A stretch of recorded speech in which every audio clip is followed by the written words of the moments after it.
কবির বিন সামাদকে কথা বলার সুযোগ দেওয়া হচ্ছিল না। কবির বিন সামাদ তিনার কথা যখন কোনো কথাই বলতে দেয় না, তিনি যখন কোনো ফতুয়া নিয়ে কথা বলতে দেয় না, তিনি বলেছেন যে আমার সে যারা দামি আছে, ভালো জানেওয়ালা আছে, তাদের কাছে জিজ্ঞাসা করে আপনারা জেনে নিতে পারেন। তারপরেও যখন বারবার কথা বলছেন, কথা যখনই বলতে দেয়নি, তখন কবির বিন সামাদ একটি ভাষা প্রয়োগ করেছেন, আপনি এত বগর বগর করলে আমি আপনার প্রশ্নের জবাব দেব কেমনে। তিনি এ কথা বলাতে পাওয়ার ক্ষমতা দেখিয়ে, তারা বর্তমান বিভিন্ন ক্ষমতা দেখিয়ে আপনার আমার চিন্তা করতে হবে বাস্তবতায়। ফিরাউন, নমরুদ, হামান তারাও দীর্ঘদিন অন্যায় অত্যাচার করেছে ইসলামের সৈনিকের ওপরে, তারা কিন্তু থাকতে পারে নাই। আল্লাহ নবী ইব্রাহিম আলাইহিস সালামকে আল্লাহ রাব্বুল আলামিন ডেকে বললেন, নবী গো, ওয়াযিন ফিন-নাসি বিল হজ্জি ইয়াতুকা রিজালান ওয়া আলা কুল্লি যামিরি ইয়াতিনা মিন কুল্লি ফাজ্জিন আমিক। 22 নং সূরা।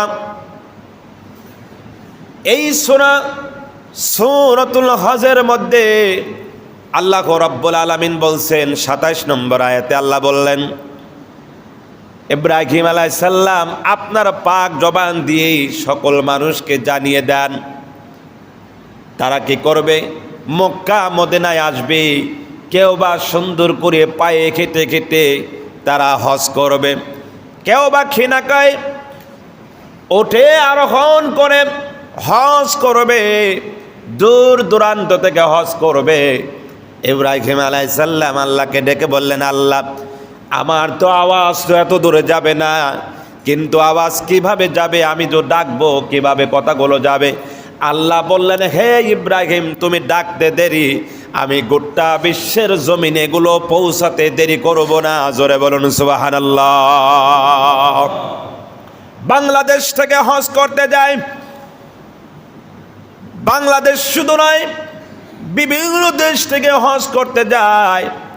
কে পৌঁছে দিল সব কথাগুলো? ইব্রাহিম যত যদি মনেও যদি বলে, আল্লাহর কোরআনুল কারিমে মক্কা মদিনায় নাজিল হলো নবীজির ওপরে, কিন্তু দেখেন এই বরকতময় মহাগ্রন্থাল কোরআনুল কারিম এত সুঘ্রাণ ছড়িয়ে দিল গোটা বিশ্বময়। যে সকল ইহুদি নাসারা বিজাতিরা কোরআনকে মানত না, পুড়িয়ে দিত, ভস্ম করে দিত, মুসলমানদেরকে আঘাত করত, সেই জাতিরা আজকে লা ইলাহা ইল্লাল্লাহ কালেমা পড়েও মুসলমান হয়ে যাচ্ছে। কথা বলেন ঠিক কিনা?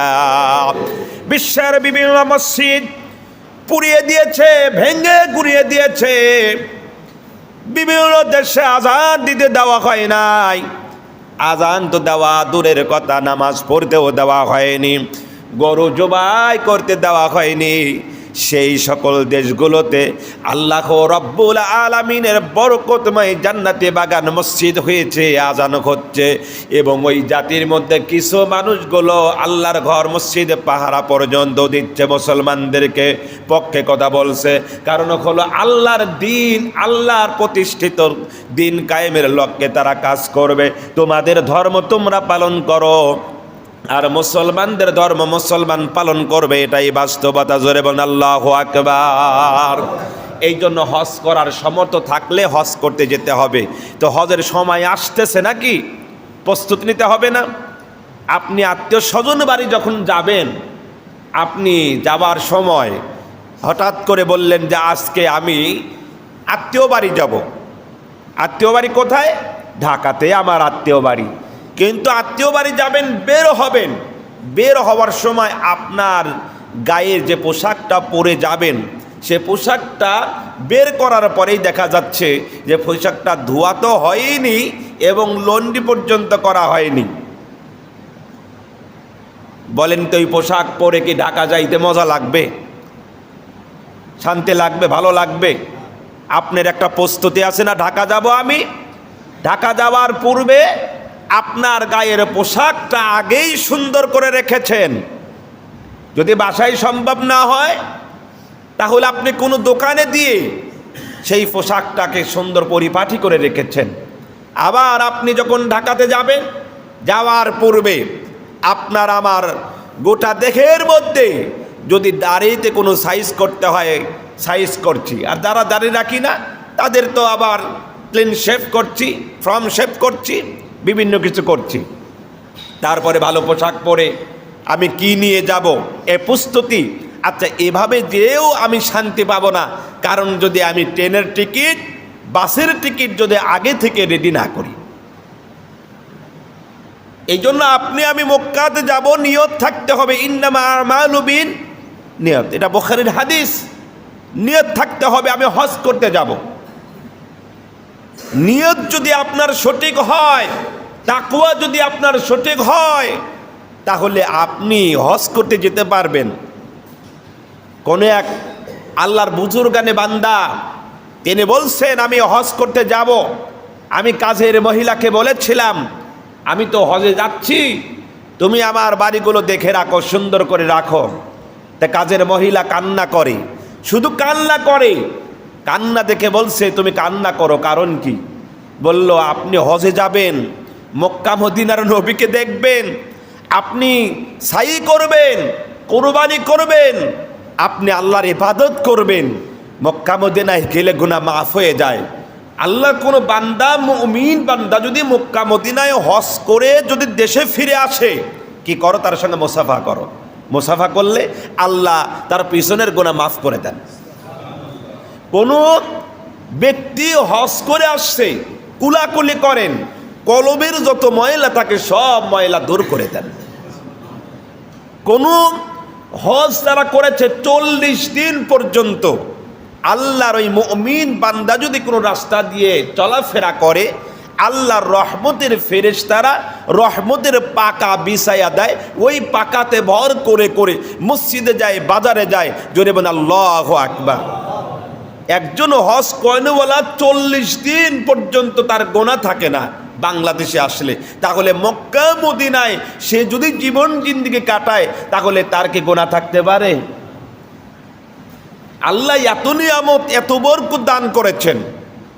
তারা যখন খেজুর নিয়ে আসেন, খোরমা নিয়ে আসেন, একটু পানি নিয়ে আসেন, দেখেন ওই পানি খাওয়ার জন্য, রোগ মুক্তির জন্য মানুষ কিন্তু যায়।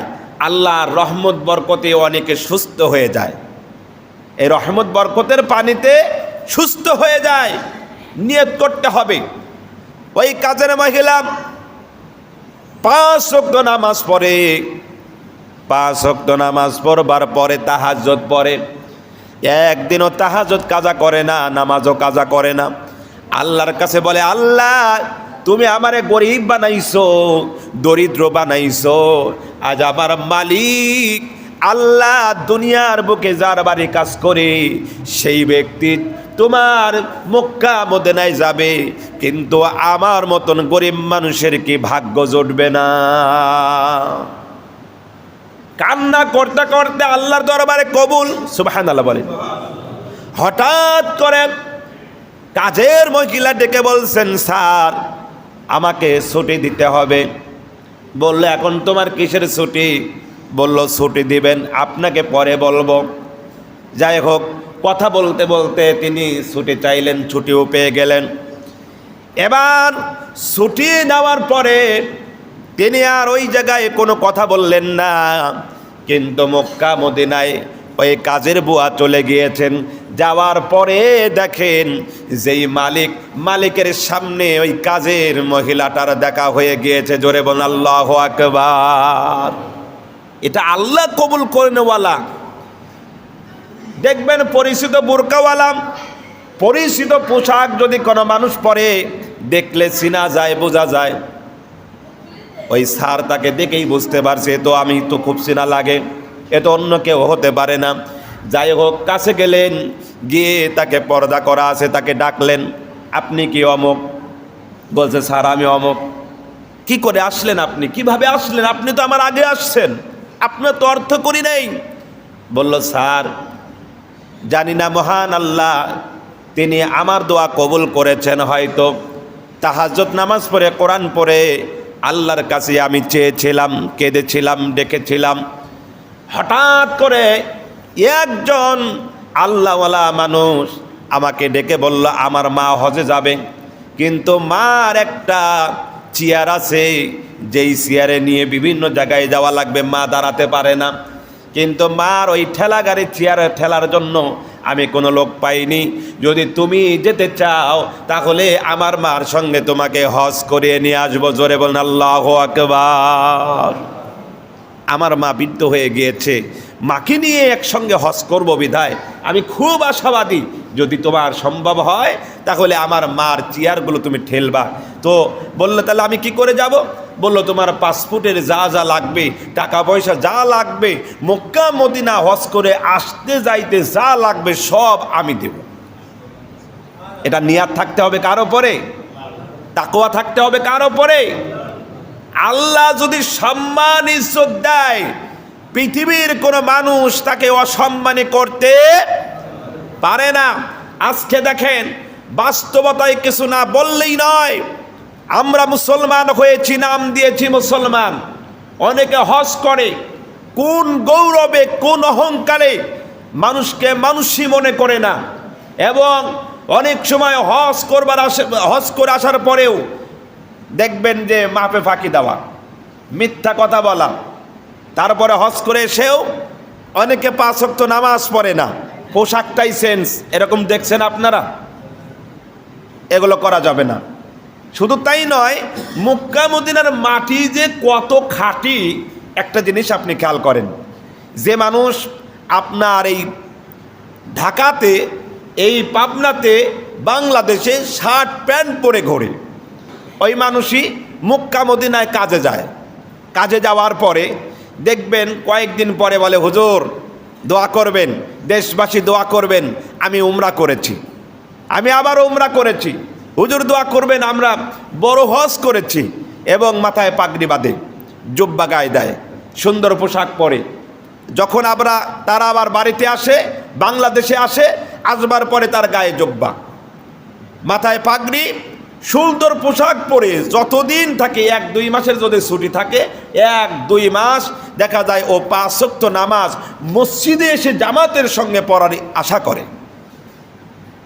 ওই যে পড়ে এসেছে যে ওখানে, কিন্তু 2 মাস, 6 মাস, 9 মাস, 1 বছর যদি পার হয় আর যদি যাওয়া না হয়, আস্তে আস্তে এমনও আল্লাহর বান্দা আছে, মাথার যে পাগড়ি ছিল, জুব্বা গায়ে ছিল, 5 ওয়াক্ত নামাজ গিয়ে মসজিদে পড়েছে, আস্তে আস্তে এগুলো বাদ দেয়। এগুলো দেখছেন কি আপনারা?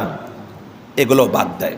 প্রিয় ভাইয়েরা, এই জন্য প্রস্তুত নেন, নিয়ত করেন, আমাকে আল্লাহ সম্পদ দিয়েছে, আমি হজ করব, মক্কা মদিনায় যাব, সেখানে আমরা গিয়ে কুরবানি করব। এই যে দেখেন সাতক্ষীরায় আল্লাহ রাব্বুল আলামিনের বান্দারা, আলেম ওলামারা, এটা গোটা বাংলাদেশের একই অবস্থা।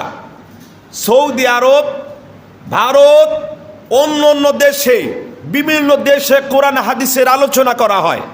আমার একটি বিশ্বাস, বাংলাদেশে যত আলেম ওলামা, যত অপমান অপদস্থ হয়, হাজি গাজী যত অপমান অপদস্থ হয়, যত তাদেরকে অশ্লীলতা গালিগালাজ করা হয়, তাদেরকে যত অসম্মানী করা হয়, পৃথিবীর অন্য কোনো রাষ্ট্রে এমন করা হয় না আমি মনে করি।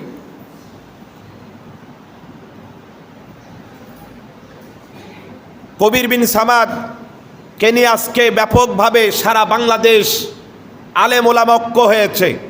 বিভিন্ন মসজিদে ইমামরা যখন সুদের কথা বলে, ঘুষের কথা বলে, জিনা ব্যভিচারের কথা বলে, যে সকল ছেলেরা গান বাজনা করে, আনন্দ ফুর্তি করে, মদ জুয়ার সঙ্গে জড়িত, বিভিন্ন নারীর সঙ্গে জড়িত, এ সমস্ত আলোচনা করলেই অনেক ইমামের ইমামতি চলে যাচ্ছে। ইমাম রাখা যাবে না, ইমামকে বের করে দেওয়া লাগবে। অনেক ইমামকে ঘাড় ধাক্কা দিয়ে এবং বিভিন্ন অশ্লীলতা কথা বলে তাকে বের করে দেওয়া হচ্ছে। একজন আলেমের কত সম্মান, কত ইজ্জত আল্লাহ রাব্বুল আলামিন দিয়েছেন। দেখেন, তিনি কবির বিন সামাদ সাতক্ষীরায় যখন তিনি ওয়াজ করতেছেন, তিনি একজন চেয়ারম্যান আব্দুল গফুর, এই আব্দুল গফুরের সঙ্গে তিনি কথা বলছেন। তিনি বলছেন যে আপনারা কোন দলের এবং কোন পর্যায়ের মানুষ এটা আমাদের বুঝে আসে না।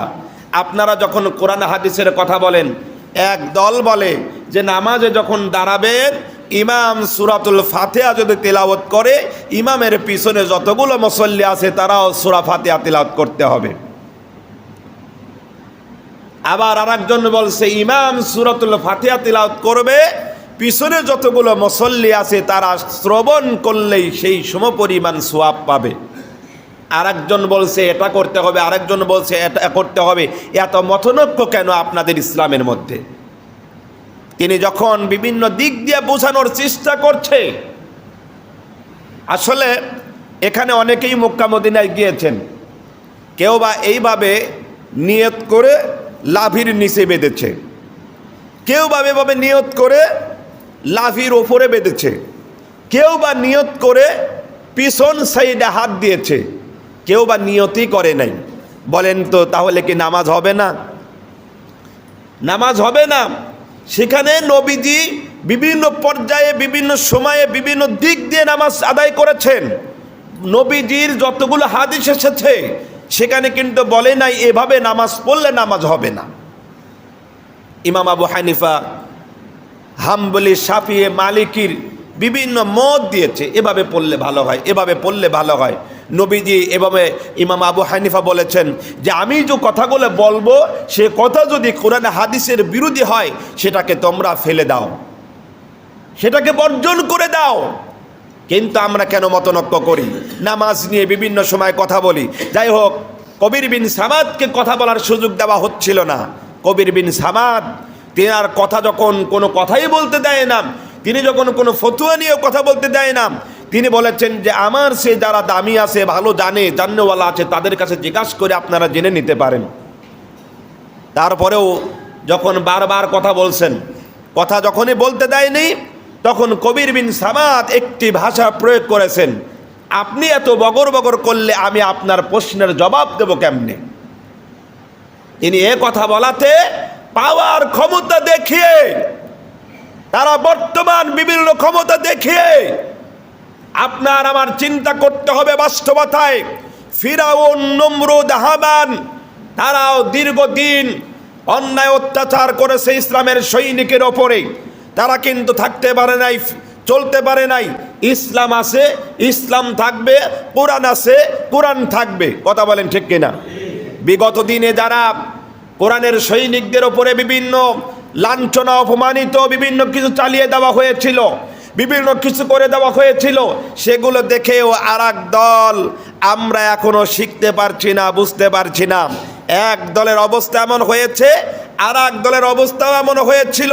বাংলাদেশে একটা জিনিস বাস্তবতায় মনে রাখবেন, দীর্ঘদিন অনেক সময় 5 বছর ক্ষমতায় থাকতে গিয়ে 9 বছর ক্ষমতায় ছিল না, তারপরে আবার 15 বছর ক্ষমতায় ছিল না, আবার অনেকেই চেষ্টা করছে বিভিন্ন ক্ষমতায় না গিয়েই বিভিন্নভাবে বিভিন্ন অন্যায় অত্যাচার করছে। এর জন্য কবির বিন সামাদকে এত অশ্লীলতায় গালিগালাজ করেছে। বাংলার তৌহিদে মুসলমান একত্রিত হয়েছে, প্রশাসন একত্রিত হয়েছে, আলেম উলামা একত্রিত হয়েছে। কোনো বেঈমান, কোনো অত্যাচারী যদি কোনো আলেম উলামা কোরআন কঠোর ভাষায় কথা বলতে চায়, মুসলমান তাদেরকে ছাড় দিবে না। কথা বলেন ঠিক কিনা?